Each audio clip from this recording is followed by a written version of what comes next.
الحمدللہ رب العالمین والصلاة والسلام علی رسولہ الکریم نبینا محمد وعلی آلہ واصحابہ اجمعین، اما بعد۔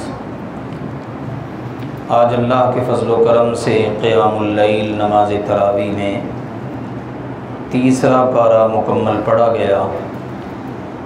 اللہ ذوالجلال والاکرام ہم سب کی تمام فرضی اور نفلی عبادات کو اپنی بارگاہ میں قبول فرما لے۔ تیسرے پارے کے پہلے تقریباً آدھے حصے میں سورۃ البقرہ ہے۔ سورۃ البقرہ کا اس سے پہلے اور دوسرے پارے کے متعلق ذکر ہو چکا ہے۔ یہ سورہ مبارکہ جیسا کہ اللہ کی توفیق سے بیان کیا گیا 1000 اوامر، نواہی اور اسی طرح سے احکام اور قصص واقعات پر مشتمل ہے۔ تو اس آخری حصے میں اللہ ذوالجلال والاکرام نے پہلی جو آیت ہے تیسرے پارے کی، اس میں انبیاء کرام علیہم الصلاۃ والسلام کی عظمت و شان اور ان کے مراتب کو ذکر کیا ہے۔ فرمایا تلک الرسل فضلنا بعضهم علی بعض، یہ رسولوں کی جماعت ہے، ہم نے ان میں سے بعض کو بعض پر فضیلت عطا کی ہے۔ بعض خوش نصیب وہ ہیں جن سے اللہ نے کلام کیا، جیسے سیدنا موسیٰ علیہ السلام، اسی طرح سے دیگر بعض انبیاء ہیں جیسے عیسیٰ علیہ السلام ہیں، اللہ تعالیٰ نے ان کو بھی بڑی عظمتوں اور شانوں سے نوازا۔ تو یہ اللہ سبحانہ و تعالیٰ ہے کہ جس نے یہ مراتب بنائے۔ اب یہودیوں اور عیسائیوں میں سے بعض وہ ہیں جو بعض پر ایمان رکھتے ہیں اور بعض کا انکار کرتے ہیں، حتیٰ کہ بعض نبیوں کو ان ظالموں نے شہید تک کر دیا، حالانکہ ان نبیوں پر تو ایمان رکھنا چاہیے تھا، رسولوں پر ایمان رکھتے، ان کی تعلیمات کے مطابق زندگی گزارتے، لیکن اس کی بجائے انہوں نے اللہ کے نبیوں کو شہید تک کر دیا۔ پھر اس کے بعد اہمیت کی حامل جو آیت ہے وہ ہے آیت الکرسی۔ اس کی بڑی فضیلت ہے، صبح اور شام کو بھی اس کو پڑھنا چاہیے، ہر فرض نماز کے بعد پڑھنا چاہیے، رات کو سونے سے پہلے پڑھنا چاہیے۔ جو نمازی فرض نماز کے بعد اس کو پڑھ لیتا ہے تو نبی اکرم صلی اللہ علیہ وسلم نے بتا دیا اس کے اور جنت کے درمیان فاصلہ صرف موت کا رہ جاتا ہے، یعنی اس کو موت آئی تو وہ سیدھا جنت میں جائے گا۔ اللہ ہم سب کا یہ نصیب بنا دے۔ تو یہ عظیم الشان آیت مبارکہ ہے، اس کے 10 جملے ہیں اور ہر جملے میں اللہ کی عظمت، شان، رفعت، مقام، بلندی، اس کا تعارف، اس کو بیان کیا گیا ہے۔ بندہ اس کو اگر غور سے سمجھ کر پڑھ لے تو شرک کا شائبہ بھی باقی نہیں رہتا۔ پھر اللہ تعالیٰ نے یہ بتایا کہ دین کے اندر کوئی جبر نہیں ہے، حق بھی بالکل واضح ہے، باطل بھی بالکل واضح ہے۔ جس نے جس چیز کا انتخاب کرنا ہے وہ خود کرنا ہے، اللہ کی طرف سے کوئی جبر نہیں ہے۔ ہاں، جس نے اللہ کی رسی کو مضبوطی سے پکڑ لیا تو یہ وہ رسی ہے کہ جو کبھی ٹوٹ نہیں سکتی، چھوٹے تو چھوٹے۔ اللہ وہ ہے کہ جو ایمان والوں کا دوست ہے اور ان کو اندھیروں سے نکال کر روشنی میں لے آتا ہے، جبکہ طاغوت، شیطان وہ کافروں کے دوست ہیں، وہ انہیں روشنی سے نکال کر اندھیروں میں لے جاتے ہیں اور یہی جہنمی لوگ ہیں، اس میں ہمیشہ رہیں گے۔ پھر 3 اہم واقعات اللہ تعالیٰ نے ذکر کیے۔ 2 واقعات کا تعلق سیدنا ابراہیم علیہ السلام کے ساتھ ہے کہ انہوں نے نمرود کو دعوت پیش کی، اس کو کہا اللہ ذوالجلال والاکرام میرا رب ہے جو زندہ کرتا ہے اور مارتا ہے۔ اس نے کہا یہ کام تو میں بھی کر سکتا ہوں۔ کہا اللہ وہ ہے جو سورج کو روزانہ مشرق سے نکالتا ہے، تو اگر رب ہے نا تو آج ذرا مغرب سے نکال دے۔ اللہ نے کہا کافر لاجواب ہو گیا۔ اللہ تعالیٰ ظالم لوگوں کو ہدایت نہیں دیا کرتا۔ دوسرا واقعہ ابراہیم علیہ السلام کا ہے کہ انہوں نے اللہ سے کہا اللہ مجھے ذرا دکھا تو صحیح کہ تو مردوں کو زندہ کیسے کرے گا۔ اللہ نے کہا اولم تؤمن، ایمان نہیں ہے؟ کہا اللہ ایمان تو ہے، ولکن لیطمئن قلبی، آنکھوں سے دیکھ لوں گا تو دل کو اطمینان ہو جائے گا۔ اللہ نے کہا 4 پرندے لیجئے، ان کو ذبح کیجئے، ان کا گوشت آپس میں ایک دوسرے میں مکس کر دیں، 4 مختلف جگہوں پر اس کو رکھ دیں، ثم ادعوہن، پھر ان کو آواز دیں، یاتینک سعیا، وہ سارے کے سارے آپ کے پاس دوڑتے ہوئے آئیں گے، اڑ کر نہیں، دوڑتے ہوئے آئیں گے، تاکہ آپ اچھی طرح سے مشاہدہ کر لیں۔ تو سیدنا ابراہیم علیہ السلام نے اس کے مطابق عمل کیا، اور اللہ کی قدرت ہے، مفسرین نے ذکر کیا ہے کہ انہوں نے چاروں پرندوں کی سریاں اپنے ہاتھ میں پکڑ لیں، 4 پرندوں کی سریاں اپنے ہاتھ میں پکڑ لیں، اور ان کا گوشت جو مکس کیا تھا نا مختلف جگہوں پہ رکھا، جب آواز دی تو وہ دوڑتے ہوئے آئے، اور ہر پرندہ اپنی سری کے ساتھ ہی جڑتا، اگر کسی دوسرے کی سری آگے کرتے تو وہ جڑنے سے انکار ہی کر دیتا۔ تو یہ خوبصورت معجزہ دیکھا تو کہا اعلم ان اللہ علی کل شیء قدیر، مجھے علم ہو گیا کہ اللہ ہر چیز پر قادر ہے۔ اسی طرح ایک واقعہ سیدنا عزیر علیہ السلام کا، ان کے بارے میں ہی اہل علم نے ان کا نام ذکر کیا ہے، وہ گزر رہے ہیں، دیکھا تو ایک بستی وہ جناب اپنی چھتوں کے بل گری پڑی ہے، باسیوں کا نام و نشان نہیں ہے۔ تو گزرتے ہوئے دل میں خیال آیا اتنی مدت سے یہ بستی، تو اللہ تعالیٰ اس کو زندہ کیسے کرے گا؟ اللہ سبحانہ و تعالیٰ نے فَأَمَاتَهُ اللَّهُ، اللہ نے ان کو ہی موت دے دی، 100 عام، 100 سال تک وہ مرے رہے، ثم بعث، اللہ نے پھر ان کو اٹھایا، پوچھا کتنی دیر مرے رہے آپ؟ کہا 1 دن یا 1 رات یا 1 دن کا کچھ حصہ۔ اللہ نے کہا نہیں، بلکہ آپ 100 سال تک فوت رہے ہیں، 100 سال آپ مرے رہے، اب اللہ نے آپ کو زندہ کیا ہے۔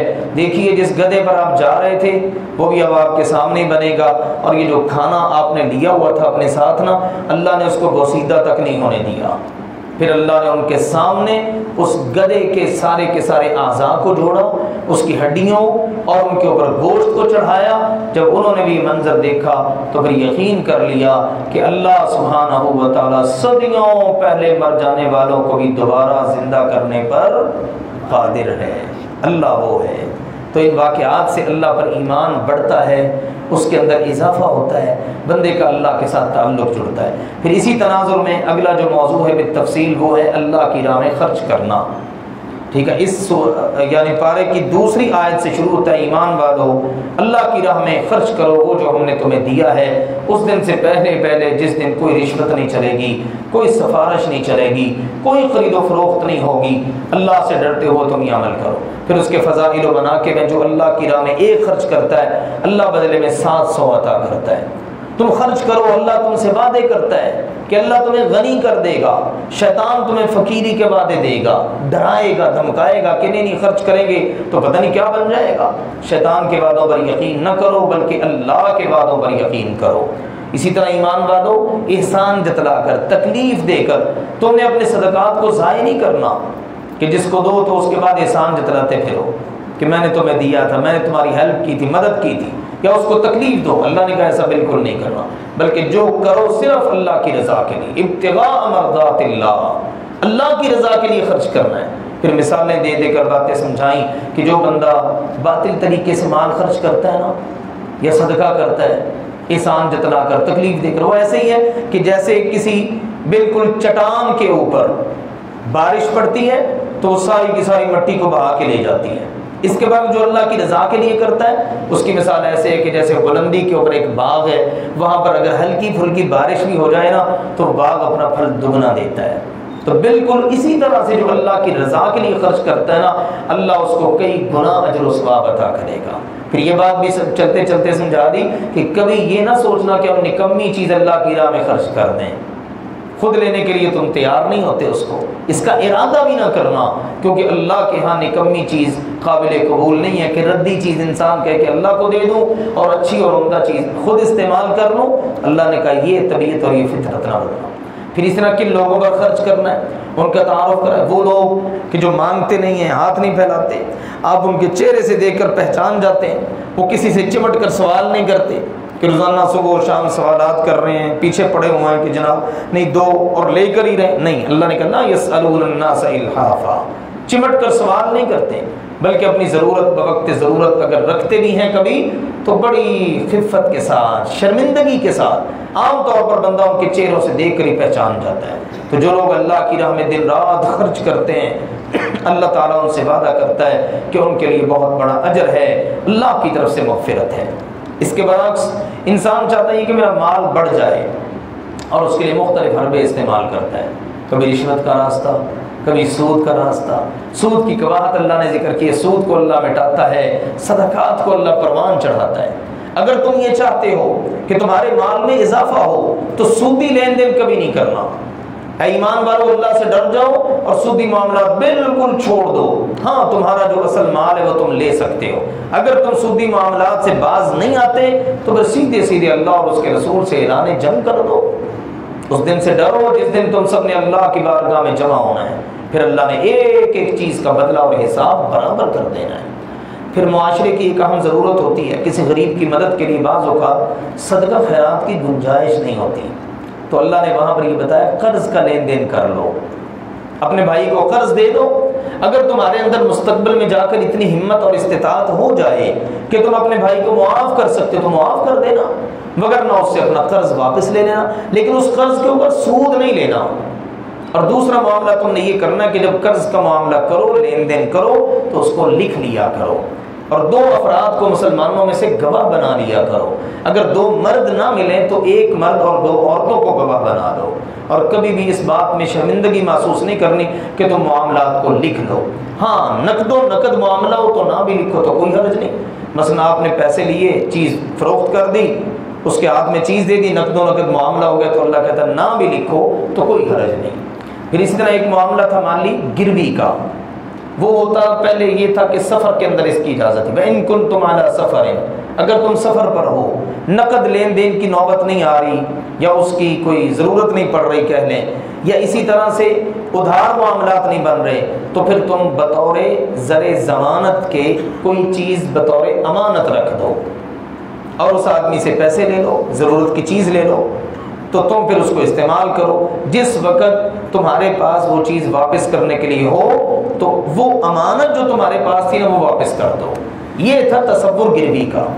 مثال کے طور پر مجھے پیسوں کی ضرورت ہے، آپ کے پاس کوئی چیز ہے، اب کیا ہے کہ مجھے پیسوں کی جو ضرورت ہے، میں آپ کو کہتا ہوں کہ پیسے آپ کے پاس ہیں، آپ مجھے یہ دے دیں، اور یہ فلاں میری چیز آپ اپنے پاس بطور امانت رکھ لیں۔ اب وہ چیز آپ کے پاس امانت کے طور پر ہے، پہلے سفر میں اس کی اجازت تھی، بعض میں حضر کی حالت میں بھی اجازت مل گئی۔ خود رسول اللہ صلی اللہ علیہ وسلم نے اپنی جو زرع تھی وہ یہودی کے پاس گروی رکھی تھی آخری ایام میں، اور اس سے لیا تھا گھر کے لیے غلہ اور اناج، کہ میرے گھر میں غلہ نہیں ہے اور یہ تم میری زرع اپنے پاس رکھ لو اور مجھے غلہ دے دو، جب میں تمہارا غلہ اتنی مقدار میں جتنی میں لوں گا واپس کر دوں گا نا تو اپنی زرع تم سے واپس لے لوں گا۔ تو یہ تصور ہوتا ہے گروی کے اندر صرف ایک امانت والا۔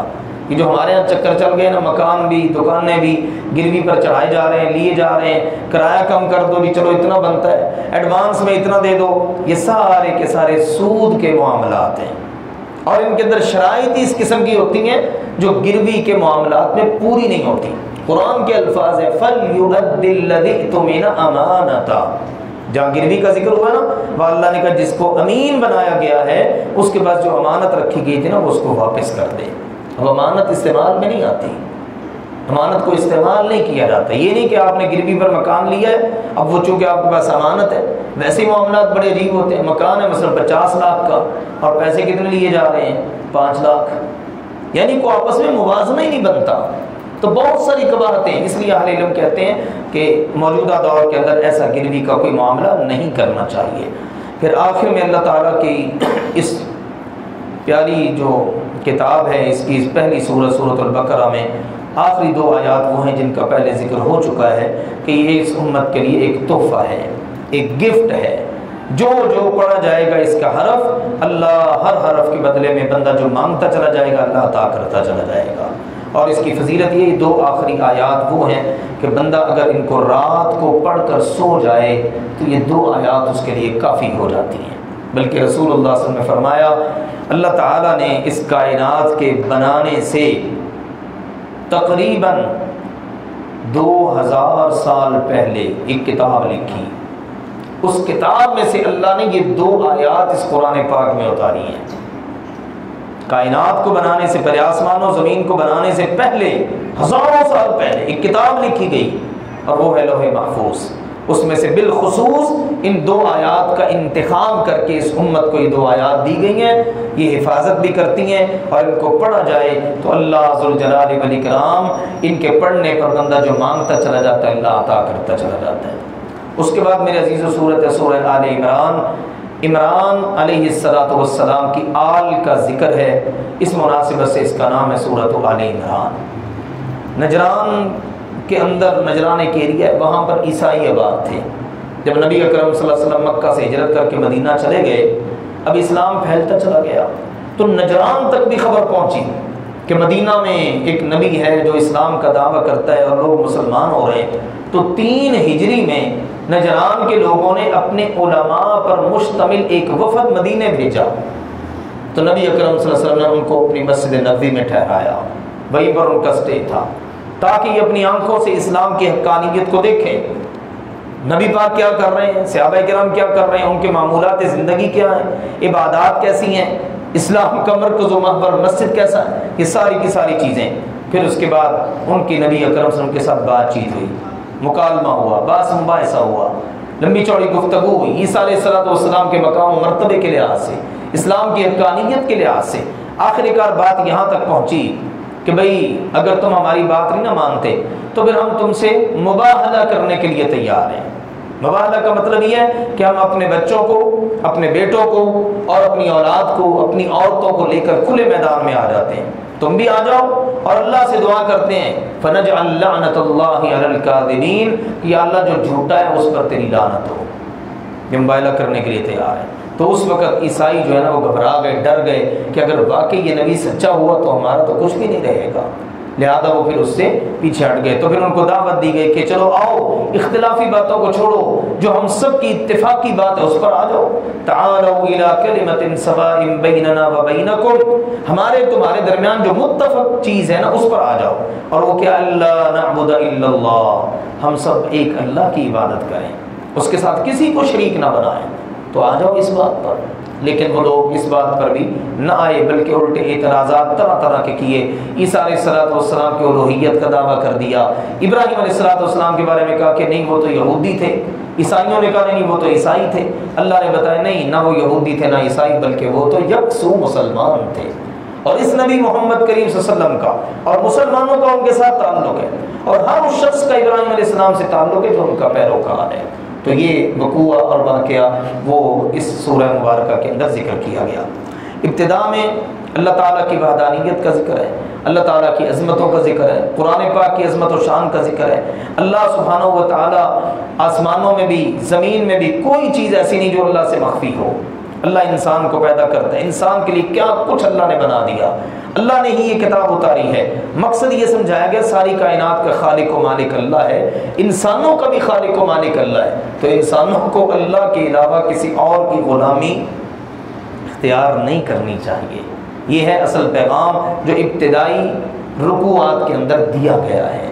پھر اسی طرح اللہ نے فرمایا دیکھو بہت بڑی نشانی ہے 2 جماعتوں میں، وہ جو سن 2 ہجری کے اندر بدر کے میدان میں واقع ہوا، وہاں پر ایک طرف کافروں کی قوتیں آئیں اور ایک طرف مسلمانوں کی قوت۔ مسلمان ان کے مقابلے میں کئی گنا کم تھے، وہ مسلمانوں سے 3 گنا زیادہ تھے، لیکن اللہ نے اپنی خاص مدد اور نصرت نازل کر کے مسلمانوں کو فتح عطا کر دی۔ لوگوں کے لیے بہت ساری چیزیں بڑی خوشنما بنا دی گئی ہیں، مال و دولت کی کثرت، سونا چاندی، سواریاں بہترین، اور رہائش کے لیے جگہیں، اور جناب کھیتی باڑی، یہ بڑی خوشنما چیزیں ہیں، لیکن اللہ نے فرمایا اللہ کے ہاں ان کی قدر و قیمت نہیں ہے۔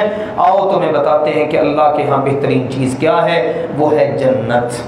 کن کو ملے گی؟ صبر کرنے والوں کو، سچ بولنے والوں کو، سحری کے وقت اٹھ کر استغفار کرنے والوں کو، اللہ پر ایمان رکھنے والوں کو، جو اسلام کو قبول کر لیتے ہیں، اللہ کے سچے دین کو، ان کو ملے گی۔ تو اللہ تعالیٰ نے کی صفات عالیہ ذکر کی اور کہا میرے پیغمبر سب لوگوں کو اسلام کی دعوت دے دیں۔ اگر یہود و نصارہ بھی قبول کر لیں اسلام تو بہت اچھی بات ہے، اگر وہ قبول نہیں کرتے تو پھر آپ کا کام ہے پیغام پہنچا دینا۔ ان کی تاریخ تو یہ اتنے ظالم ہیں، انہوں نے اللہ کی آیات کا انکار کیا، اللہ کے نبیوں کو اور نیک لوگوں کو شہید تک کر دیا۔ سنو، جو شخص اللہ پر ایمان لائے گا اللہ اس کو اس کا بہترین بدلہ عطا کرے گا، اور جو کفر کرے گا اللہ نے اس کے لیے شدید عذاب تیار کر رکھا ہے۔ ساری کائنات کا خالق و مالک اللہ ہے۔ اے اللہ تو ہی بادشاہوں کا بادشاہ ہے، جسے چاہتا ہے عزت دیتا ہے، جسے چاہتا ہے ذلیل کر دیتا ہے، جس کو چاہتا ہے خیر و برکات عطا کر دیتا ہے، رزق وسیع کر دیتا ہے، جس کا چاہتا ہے خیر و برکت چھین لیتا ہے، رزق تنگ کر دیتا ہے۔ سب کچھ تیرے ہاتھ میں۔ رات کو دن میں داخل کرنا، دن کو رات میں داخل کرنا، زندوں کو مردوں سے، مردوں کو زندوں سے نکالنا، یہ سب کام اللہ کے ہیں۔ قیامت کا دن وہ دن ہے کہ جس دن سب لوگ اللہ کی بارگاہ میں حاضر ہوں گے۔ مجرم لوگ اپنے نامہ عمل کو دیکھیں گے تو دیکھتے ہی پہچان جائیں گے جو کچھ انہوں نے کیا تھا وہ سب کا سب سامنے حاضر ہے۔ کامیابی چاہتے ہو تو اللہ سے محبت کرو۔ اللہ سے محبت کی دلیل ہے کہ محمد مصطفیٰ صلی اللہ علیہ وسلم کی اطاعت و فرمانبرداری کرو۔ پھر اس کے بعد واقعہ سیدہ مریم سلام اللہ علیہ، ان کی ولادت کا۔ اللہ تعالیٰ کے ہاں ان کی والدہ نے نظر مانی تھی کہ اللہ میرے بطن میں جو ہے نا، میں تیرے لیے اس کو آزاد کر دوں گی، بس یہ تیری خدمت پر ہوگا، تیرے دین کے لیے وقف ہوگا۔ لیکن اللہ کی قدرت، ان کی خواہش تھی اللہ بیٹا عطا کر دے، لیکن اللہ نے ان کو عطا کی بیٹی۔ اس کا مطلب ہے فیصلے اللہ ہی کے چلتے ہیں، بندے کے کسی کے چاہنے نہ چاہنے سے کچھ بھی نہیں ہوتا۔ سیدہ مریم سلام اللہ علیہ کی کفالت کر رہے تھے جناب زکریا علیہ السلام۔ ایک روز گئے وہاں پر، دروازے بند تھے تو دیکھا کہ اندر بے موسمہ پھل اور بغیر کسی توقع کے اتنا رزق۔ تو کہا انا لکی ھذا، اے مریم یہ تیرے پاس کہاں سے آ گیا؟ قالت هو من عند اللہ، کہنے لگی اللہ کے پاس سے۔ زکریا علیہ السلام اس سے پہلے اللہ سے دعائیں کر رہے تھے، اللہ مجھے بھی بیٹا عطا کر دے، مجھے بیٹا عطا کر دے۔ لیکن دیکھیں بعض اوقات قبولیت کا کوئی وقت ہی ہوتا ہے، تو فوراً سے دماغ میں بات ہے اچھا اللہ تعالیٰ اس کو یہاں پر بند کمروں کے اندر بغیر موسم کے یہ رزق دے سکتا ہے، یہ پھل دے سکتا ہے، تو اللہ مجھے بھی تو بڑھاپے میں اولاد دے سکتا ہے۔ وہیں پر ہاتھ اٹھا دیے، رب هب لی من لدنک ذریۃ طیبہ، اللہ مجھے بھی نیک اولاد عطا کر دے۔ تو قبولیت کا وقت تھا، فرشتوں نے آواز دی اللہ نے آپ کی سن لی ہے، اب آپ کو خوشخبری دی جاتی ہے یحییٰ بیٹے کی۔ اللہ نے آپ کو بیٹا بھی عطا کرنا ہے، ابھی اس کی شروعات بھی نہیں ہے، امید بھی نہیں ہے، لیکن اللہ نے نام پہلے ہی چن لیا ہے کہ اس کا نام ہوگا یحییٰ۔ وہ اللہ کا نبی ہوگا، اللہ کا عبادت گزار ہوگا، دنیا سے بالکل بے رغبت ہوگا۔ اور جب یہ ہوا نا پھر فوراً اگلا سوال کر دیا اللہ اس بڑھاپے کے عالم میں اولاد کہاں سے ہوگی؟ کہا یہ اللہ کے فیصلے ہیں، اللہ جو چاہتا ہے سو کرتا ہے۔ ٹھیک ہے نا، اللہ ذوالجلال والاکرام مردہ سے زندہ پیدا کر دیتا ہے، تو کسی کو بڑھاپے میں اولاد عطا کرنا اللہ کے لیے کوئی مشکل نہیں۔ پھر اس کے بعد سیدہ مریم سلام اللہ علیہا کے ہاں جو سیدنا عیسیٰ علیہ السلام کی ولادت ہوئی، اس کا واقعہ ہے، ان کا بھی بالکل اسی طرح کا کہ ان کی قربت کسی مرد سے نہیں ہوئی، تو ان کو فرشتوں نے آ کے خوشخبری سنائی کہ آپ کو بیٹے کی خوشخبری ہو۔ حیران رہ گئی، یا اللہ یہ کیا بنا میرے ساتھ؟ تو اللہ سبحانہ و تعالیٰ کی طرف سے پیغام آئی، اللہ کے فیصلے ہیں، اللہ تعالیٰ جو چاہتا ہے سو کرتا ہے۔ عیسیٰ علیہ السلام کے پھر فضائل و مناقب میں اللہ نے ان کو گفتگو کرنے کا ملکہ دیا کہ جس وقت وہ گود میں تھے، پھر اسی طرح بوڑھے ہو کر بھی وہ کلام کریں گے۔ یہ قرب قیامت ان کے نزول کی طرف اشارہ ہے، وہ اللہ کے رسول ہیں، اللہ سبحانہ و تعالیٰ کو مختلف معجزات عطا کیے، پرندے کی شکل بناتے، اس کے اندر اللہ کا حکم ہوتا، پرندہ بن کے اڑ جاتا، لوگ کچھ کھا پی کر آئے ہوتے تھے، بتا دیا کرتے تم نے کیا کھایا، کیا گھر میں ذخیرہ کیا ہے۔ کوڑ کے مرض کے مبتلا کے اندر شخص کے اوپر ہاتھ پھیرتے، اللہ اس کو ٹھیک کر دیتا، حتیٰ کہ مردوں پر ہاتھ پھیرتے اللہ ان کو زندہ کر دیتا۔ تو یہ سارے کے سارے معجزات اللہ تعالیٰ نے عطا کیے۔ پھر بتایا کہ عیسیٰ علیہ السلام کو اللہ نے زندہ و سلامت آسمان پر اٹھا لیا ہے، قرب قیامت اللہ تعالیٰ ان کو نازل فرمائے گا اور وہ اتریں گے۔ اور ہمارا ایمان ہے کہ نزول عیسیٰ قیامت کی نشانیوں میں سے ایک بہت بڑی نشانی ہے۔ عیسیٰ علیہ السلام اتریں گے اور جہاد کریں گے، صلیب کو توڑ ڈالیں گے، دجال کا خاتمہ کریں گے، جہاد کریں گے، اور زمین پر جو افراتفری اور فساد ہوگا اس کو اللہ ان کے ذریعے ختم فرما دے گا۔ پھر اس کے بعد آخر میں اللہ ذوالجلال والاکرام نے یہود و نصارہ کے مختلف عقائد، نظریات، معاشرتی معاملات کو ذکر کیا ہے، ان کی بددیانتیاں اور خیانتیں، اللہ کی کتابوں کو اپنے ہاتھوں سے لکھ لینا، تورات، زبور، انجیل وغیرہ کے اندر اپنی مرضی کی چیزیں شامل کر لینا، لیکن اللہ نے کہا پہلی کتابوں میں تو کر لیا ہے، قرآن کے اندر کرنے کی جرت نہیں کر سکتے۔ اور اللہ نے یہ تک بتایا کہ اللہ جس نبی کو بھی کتاب و حکمت عطا کرتا، نبوت و رسالت سے سرفراز فرماتا، اللہ کا نبی ایسا نہیں ہوتا کہ وہ لوگوں کو کہے اللہ کو چھوڑو اور میرے بندے بن جاؤ۔ یہودیوں نے تو لوگوں کو اپنے ساتھ جوڑا نا، جعلی قسم کے لوگ جو ہوتے ہیں وہ اپنے ساتھ جوڑتے ہیں، لیکن اللہ والے ہمیشہ یہ کہتے ہیں نہیں، کونوا ربانیین، تم سارے رب والے بن جاؤ۔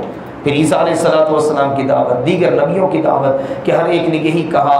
سب سے آخر میں ایک پیغمبر آنے والے ہیں اور وہ ہے محمد کریم صلی اللہ علیہ وآلہ وسلم۔ ہمارا بھی ان پر ایمان ہے، تم بھی ان پر ایمان رکھنا۔ بلکہ اللہ نے کہا کہ اگر کسی کے ہوتے ہوئے ہمارے نبی محمد صلی اللہ علیہ وسلم آ جاتے تو ہم نے پہلے ہی وعدہ لے لیا تھا کہ تم نبیوں میں سے کسی کے بھی ہوتے ہوئے وہ آ جائیں تو تم نے پھر ان پر ایمان لانا ہے اور ان کی دعوت کو عام کرنے کے لیے ان کی مدد کرنی ہے۔ یہود و نصارہ، اللہ تعالیٰ دیکھو تمہیں حسد کرنے کی ضرورت ہی کیا ہے کہ یہ محمد صلی اللہ علیہ وسلم بنو اسحاق میں سے کیوں نہیں آئے، بنو اسماعیل میں سے کیوں آ گئے، مکہ والوں میں کیوں آ گئے، یہ یہاں کیوں نہیں آئے ہم یہودیوں میں؟ یہ ان کو حسد تھا، یہ حسد کی آگ تھی۔ اللہ نے کہا یختص برحمتہ من یشاء، اللہ جس کو چاہتا ہے اپنی رحمت کے ساتھ خاص کر لیتا ہے۔ اللہ کے فضل پر، اللہ کی رحمت پر کسی کا کوئی کنٹرول نہیں۔ تم اپنی حالت تو دیکھو نا، تمہارے پاس اگر کوئی 1 دینار بھی رکھ دے، ہاں تم میں اچھے لوگ بھی ہیں، وہ اس کو امانت سمجھ کر واپس کر دیں گے، بھائی اس نے رکھوائی تھی واپس کر دی۔ لیکن تم میں بعض بد نصیب ایسے بھی ہیں، اگر 1 دینار کی امانت بھی رکھی جائے نا تو واپس ہی نہیں کرتے۔ صبح و شام بندہ چکر لگاتا ہے، یار وہ میری امانت تو دے دو، پھر جا کے کہیں وہ واپس اس کو امانت ملتی ہے۔ تمہاری اپنی یہ حالت ہے اور تم اعتراض کرنے جا رہے ہو اللہ ذوالجلال والاکرام کی تقسیم پر۔ تو یہ اللہ تعالیٰ نے اس سورت کے اس ابتدائی حصے کے اندر یہ پیغامات دیے ہیں۔ اللہ سبحانہ و تعالیٰ ہمیں یہود و نصارہ کی ہر روش سے بچنے کی توفیق عطا فرمائے، قرآن و سنت کا اللہ ہم سب کو فہم عطا فرمائے، اسی کے مطابق عقیدہ و عمل بنانے کی توفیق عطا فرمائے۔ اللہم اجعل القرآن ربیع قلوبنا ونور صدورنا وجلاء احزاننا وذهاب همومنا وغمومنا۔ اے اللہ اپنی اس کتاب قرآن پاک کو ہمارے دلوں کی بہار بنا دے، ہمارے سینوں کا نور بنا دے، ہمارے غموں کو دور کرنے والا بنا دے، اور یا اللہ اس کی وجہ سے ہمارے لیے قیامت کے دن نجات کی راستے اور راہیں ہموار فرما دے۔ وآخر دعوانا ان الحمد للہ رب العالمین۔